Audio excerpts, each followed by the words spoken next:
Here's a quick history lesson for you all. Indiana has been one of the worst football programs in the history of college football. Not even kidding you. Their last Big Ten title was decades ago. I don't even remember when it was. I think it was in the 60s. They are 123rd out of 131 teams for all-time record, with a 503, 704, and 44 record. They have no national titles, only 2 conference championships.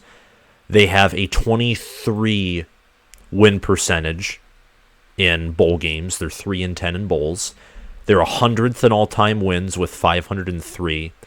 They've only had 7 consensus All-Americans, 0 Heisman winners, 0 weeks at AP poll number 1, only 67 weeks ranked, and plenty of other stats. They also, against programs like Michigan and Ohio State, have horrific records. They're 10-61 versus the Wolverines.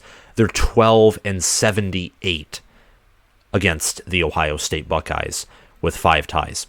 So Indiana, pretty irrelevant program, but they're in the Big Ten, and it's worth talking about because 2 years ago they weren't irrelevant. And really 3 years ago they weren't irrelevant in the realm of 2019 and 2020. Indiana was good in both of those seasons, and in both of those years, especially in 2020, Indiana was competitive in every game. Indiana actually finished 2020 ranked in the top 15, and they were viewed by many ranking systems, whether it was the polls, whether it was the simple ranking system, as a top 15 team. And they were led by their defense, which was top 20, and their offense, even though it barely cracked the top 60, had a good quarterback named, you guessed it, Michael Penix, who's now at Washington. In 2019, Indiana had a top 50 offense and a top 50 defense, and they were viewed as a top 40 team according to the simple ranking system. They were 8-5 and nearly finished 9-4, barely losing their bowl game in the Gator Bowl by a score of 22-23 against a Jeremy Pruitt-led Tennessee. In 2019, Indiana lost to Ohio State by 41, but all of their other losses outside of a loss to Michigan later in the season were by single digits, those being to Michigan State, who finished 7-6, Penn State, who finished 11-2, Tennessee on a neutral site. Penn State and Michigan State were on the road. Michigan and Ohio State were home. Those were their only 2 bad losses, and they did play Michigan close for about a quarter and a half to 2 quarters. They were a very competitive team. They smashed Rutgers, beat Nebraska on the road, beat Maryland on the road, smashed Northwestern, and won against Purdue in a shootout. In 2020, Indiana, they only had that 9-game all-conference schedule. They only ended up playing 8 games because of the one against Purdue got canceled twice. They won against, at the time, a top 10 Penn State team at home. And after that, they beat Rutgers handily. They beat Michigan handily. They shut out Michigan State. They nearly came back on the road against Ohio State, in which was that game. I looked at the score, and it was 35-7 at some point. I come home from work. At the time, I worked at Kroger as a stocker, and I looked at the score, and it's 42-35. Indiana has the ball, and I'm thinking to myself, what the hell? What's going on here? And they ended up losing, but Michael Penix threw for 400 yards on an Ohio State secondary that was morbid. Indiana then beat Maryland, they beat Wisconsin, and then they lost to the prime Matt Corral Ole Miss team. And I say prime Matt Corral because statistics basically prove that he was better in 2020 compared to 2021. 2021, his supporting cast was just miles better. But Indiana, their only 2 losses of that season were by a combined 13 points. to Ole Miss, who had more of a roster, more of a whole season to play, and Ohio State, who finished as the number 2 team in the country, beating Clemson in the semifinals, only losing to Alabama in the national title. Indiana used to be good under Tom Allen, and in 2021, they started off the season ranked. I had them doing well. I had them winning 9-8 games. I thought they could push for 10. Boy, oh boy, how wrong. How wrong I was. Early in the year at that point, I predicted them to go 10-2. I kind of leaned off and predicted them to go 9-3, maybe still held on to 10-2. I don't remember. It was the 2021 preseason. They went 2-10. I thought my Nebraska prediction for 2022 was bad. For Indiana in 2021, it was worse. Indiana didn't even have a top 100 offense or defense. It was an atrocity. Michael Penix was terrible from the beginning of the year, and when he got injured, along with half the team, they imploded. They played close against Cincinnati. They held Penn State to under 30 points. They nearly beat a top 10 MSU team, but after that Michigan State game, they got blown out by Ohio State, lost to Maryland. They got dominated by Michigan, Rutgers, Minnesota, and Purdue.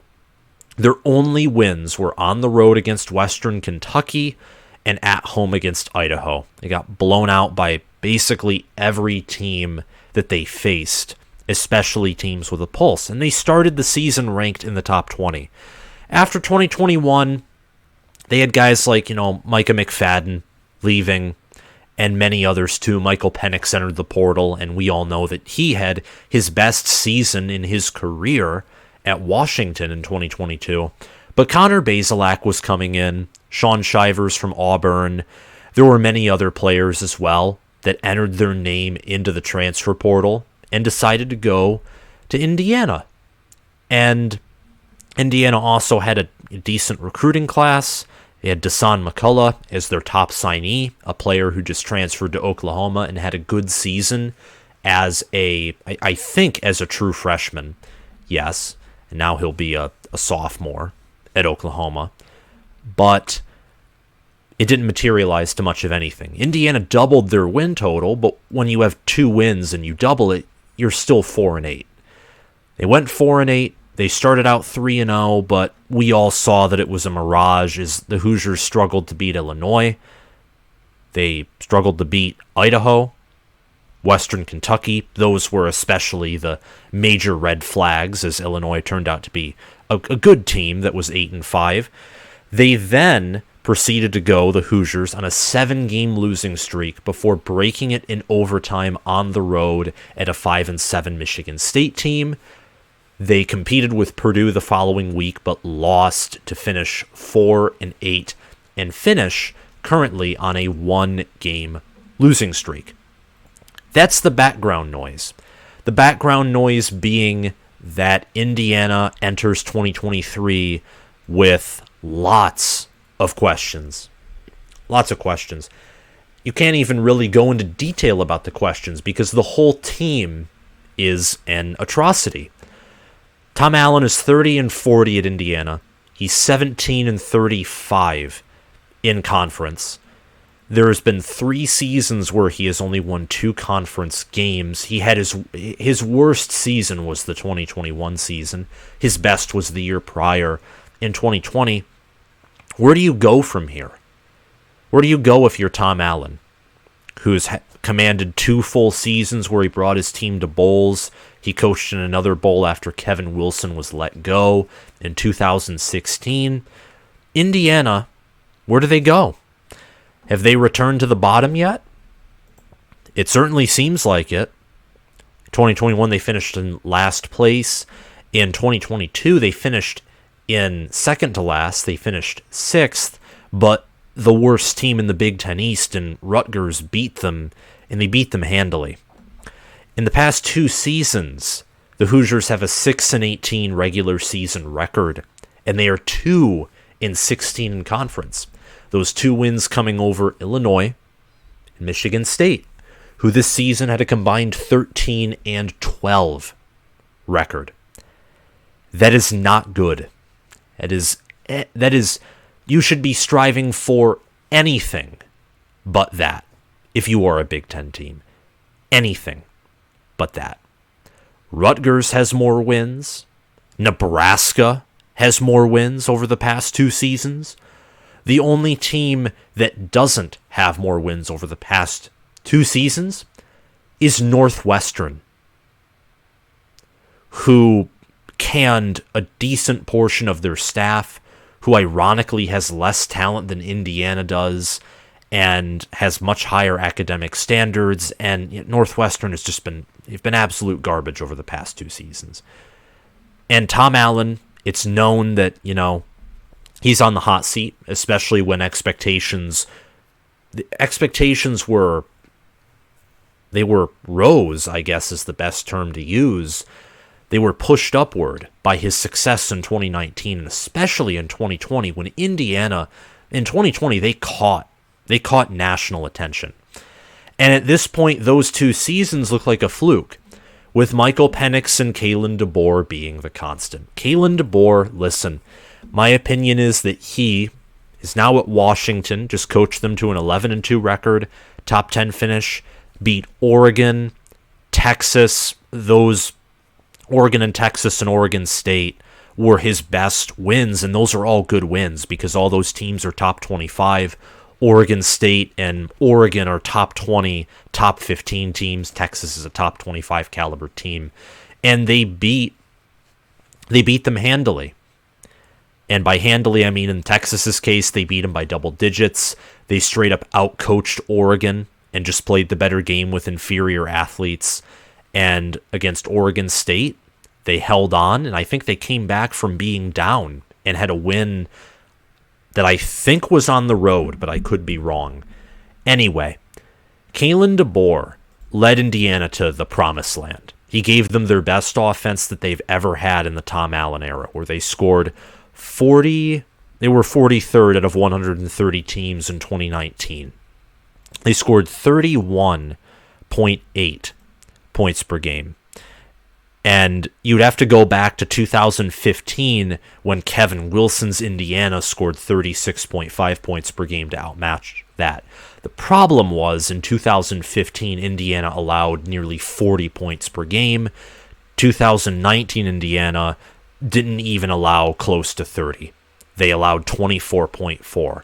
So 2019, Indiana, that was the peak of offensive performance. Michael Penix got hurt that year, and Peyton Ramsey had to come in, which didn't help the team, but he was still serviceable, did well.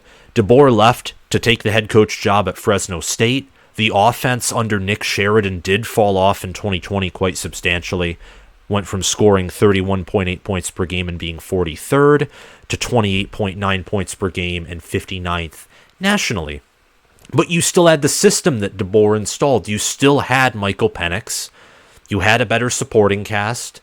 You had Stevie Scott and some other guys that DeBoer worked with and recruited and developed. And the defense was so much better. They were a top 20 unit, only allowed 20.2 points per game. And the COVID year, too, helped level the talent, helped level the playing field. Home field advantage no longer matters, and who are the teams that benefit the most from home field advantage? The bigger schools, who have a bigger fan base. Indiana can't fill their stands half the time. Ohio State, Penn State, and Michigan were all hurt by the COVID year in regular season play. Now, Ohio State that year was actually well coached. Michigan and Penn State, not so much. And the reason James Franklin and Jim Harbaugh are different from their past selves is in part due to that 2020 year.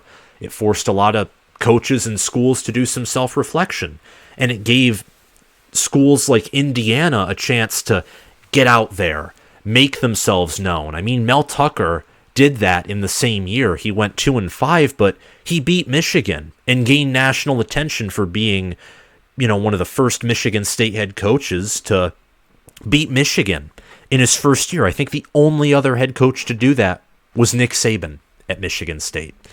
But at some point, you got to modernize. You got to adapt. You got to use the momentum that you have to build something. And I don't think Tom Allen's done that. And that's very unfortunate for Indiana because all that momentum's gone. And with the portal and with the disaster that Indiana is, no one's going to want to stay there. Connor Bazelak's gone. He's transferred to Bowling Green. That was Indiana's best quarterback of the season. And he struggled, yeah, but he had no offensive line. His O-line coach was fired in the middle of the year. A.J. Barner, one of Indiana's best players and certainly their best receiver, he's gone, transferred and now enrolled at Michigan. Jack Tuttle, a quarterback who's been with the program for a while, is gone, so 2 quarterbacks transferred away. Dasan McCullough, rated as a 93 overall player according to 24/7 Sports, an edge player. He's transferred and enrolled to Oklahoma. There are other players who are transferring away to schools like Ball State, Eastern Michigan, UAB, Kent State, Mississippi State, and Bowling Green, as I've already mentioned. Charles Campbell, a kicker, is transferring to Tennessee. Indiana's roster is depleted. You look on ourlads.com and it shows departures, like guys who are graduating. It doesn't show transfer portal additions. They're just taken out of the equation. There are positions on Indiana's depth chart on the ourlads.com website that are empty. The cupboard is barren. It's barren in Bloomington, Indiana. And Indiana's bringing in some nice players in their 2023 portal class. They have 16 incoming transfer portal commits, but they lose Connor Bazelak and A.J. Barner, who were some of their more talented players. Sean Shivers, who transferred to Indiana for 1 season from Auburn, he's gone. I think he ran out of eligibility, I'm pretty sure. Devon Matthews, Tywan Mullen, Jalen Williams, a lot of Indiana's secondary, they're gone. Left tackle Luke Haggard is gone. DJ Matthews Jr. is also gone. So Indiana loses starters to the portal. They lose some key starters and talented players to graduation and loss of eligibility / the NFL. And now here we are. Is Indiana back to the bottom? I indeed think they are. Now there is hope. They have some key impact players who are coming through the portal. Taven Jackson, he's ranked as a 90 pro-style quarterback of the 2022 recruiting class. 6'4", 195 pounds. He is from Indiana. He was ranked as the 7th best player from Indiana, according to the 24/7 Sports composite. He was a top 200 player in the 2022 recruiting class. Transferred out of Tennessee because Joe Milton is back, and Nicholas Iamaleava is a 5-star who's coming to Tennessee and is probably going to pretty easily beat him out on the depth chart. Very talented 2023 recruit and very committed to Josh Heupel and Tennessee and what they're doing. Plus, Alex Golesh, who was a secondary recruiter of Jackson, is now the head coach at South Florida.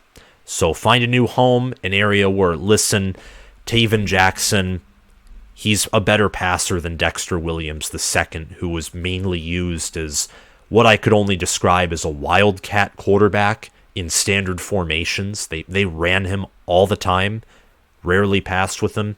He'll probably beat him out as a passer, and he will have some instant impact. But the offensive line, wide receiver room, and the tight end room, I mean, who does he have on the supporting cast to help him? I don't know. And that's a legitimate answer. I don't know, because last year and the year before that, the supporting cast and offense and the play calling has been abysmal. Andre Carter is another impact transfer. Defensive lineman coming from Western Michigan. He had 7 sacks, 2 forced fumbles, an interception, 2 passes defended, 68 total tackles, 35 of which are solo. It's a similar story to Taven Jackson. Carter, 6'5", 263 pounds. He's rated as a 93, according to the transfer portal rankings by 24/7 Sports. But again, where's the defense? The defense if we're being honest, isn't exactly the problem in Indiana. It really is more of the offense. But even Michigan State in 2018, with a collection of 3-star players, 2-star players, maybe a 4-star here and there, their offense was not even top 100, and their defense was one of the best in the nation and finished top 25. I think they even finished higher than that. Indiana can't even do that. The problems for Indiana revolve around the depth chart, especially the transfer portal, and coaching. They have a substandard head coach in Tom Allen, and they have substandard assistants. So even with the incoming transfers, I don't like where Indiana is heading into 2023. Their schedule, too, is brutal. They open up against Ohio State at home September 2nd. They get a cupcake game against Indiana State September 9th, which, yes, seeing that Northwestern lost to Southern Illinois, which I didn't even know existed. They lost to them last year. Indiana could totally lose that game to Indiana State. They then have a neutral site game against Louisville in Lucas Oil Stadium. Jeff Brom is going to once again be facing off against Indiana. They host Akron September 23rd. Travel to Maryland September 30th. They have a bye October 7th. They travel to Michigan the 14th of October. Host Rutgers the 21st. Travel to Penn State the 28th of October. They host Wisconsin November 4th. Travel to Illinois November 11th. Host Michigan State November 18th. And travel to play rival Purdue November 25th. I guarantee you Indiana will suffer double-digit losses, and that is pretty hard to guarantee. It's pretty hard to lose double-digit games. It's also pretty hard to win double-digit games. But I think every team in the Big Ten has a better coaching staff. Every team in the Big Ten East, at least, has a higher ceiling. I do think every team in the Big Ten overall has a better head coach. But Northwestern, with how destitute they are on the depth chart, I don't know if they have a higher ceiling than Indiana does. But it's not good company to be where Indiana is, amongst what was formerly the Kansases of the world, and even Kansas looks to be on the right track. So, if you're an Indiana fan, let me know what you think of your program down below. I have read some things, I've looked at the depth chart, I've studied the transfer portal, I'm somewhat familiar with Tom Allen as I am with every Big Ten program, but I don't exactly know the ins and outs of Indiana. So, if you have anything that you think I should know about Indiana, tell me down below. If you agree with me and where I think Indiana's heading, which I think they'll have a new coach in 2024, you can tell me down below. Please make sure to hit that like button, hit the subscribe button, click the notification bell, and comment your thoughts on Indiana football down below. Thank you all for watching, and I'll see you guys around. Bye.